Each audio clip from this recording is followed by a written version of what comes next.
So we're going to take these off. We've got the car safely jacked up on our scissor lift. Obviously you can do this at home with a normal trolley jack. So first step is to remove the wheel, get it outside so we can get it cleaned.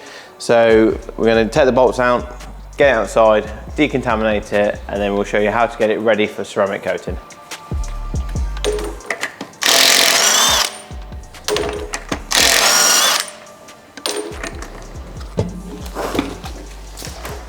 Now we've got the wheel outside, we've got it onto the wheel cleaning stand.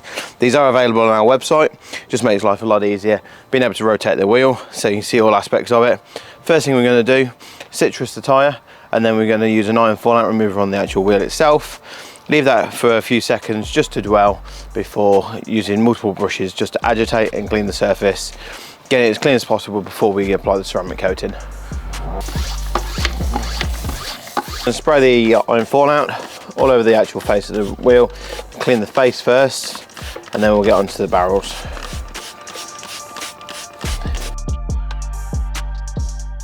We've scrubbed the face of the tyre, clean the face of the wheel. Going to give this a rinse off before we rotate the wheel and or before we spin the wheel around and clean the barrels.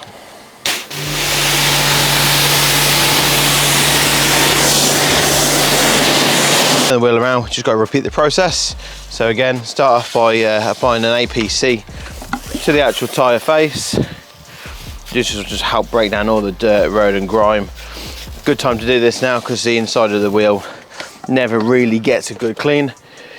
Go at the barrel with the iron fallout remover, making sure to get behind all of the spokes. Again, these never really get a good clean unless the wheel is off the car. So now it's a perfect opportunity.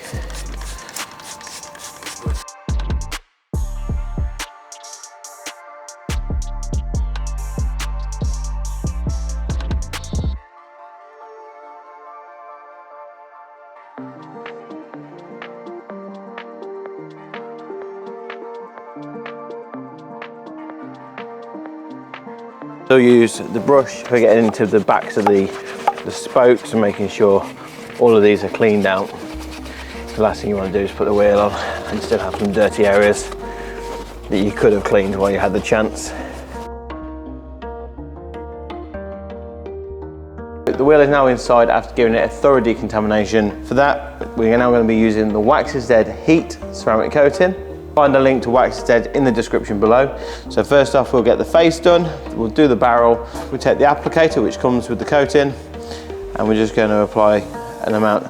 This is to prime the pad.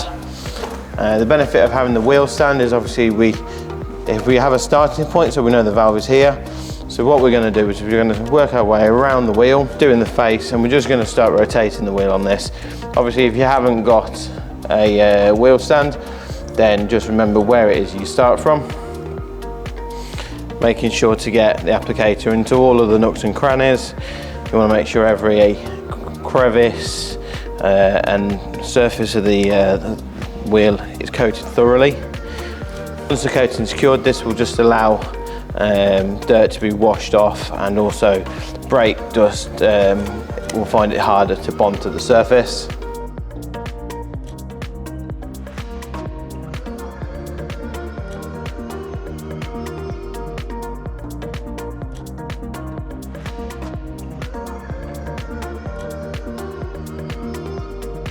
Got the coating applied to the entire face of the wheel. You might notice it looks a little bit glossy, but this is just where the coating is wet. Just going to leave it for 10 seconds or so, just to allow the coating to bond to the surface, and then what we'll do is we'll start to level and remove the residue.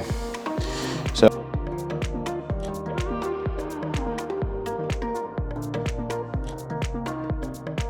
just making sure that you're getting full coverage. Also make sure you get the outer edge. So now we've given that sufficient time to dry. We're just going to again buff off the residue, and we'll be leaving these off the car for at least 12 to 24 hours before we fit them back, and they can go back on the road. So that's this Urban Defender wheel now cleaned, coated and ready to go back on the car. If you want to see how good this looks on the vehicle, make sure you check out the link in the description for the Urban Defender, which is now coated with the Waxxed Z Ultimate Ceramic Coating. Make sure you let us know in the comments below what other how-to videos you want to see and any other questions you've got. Catch you in the next one.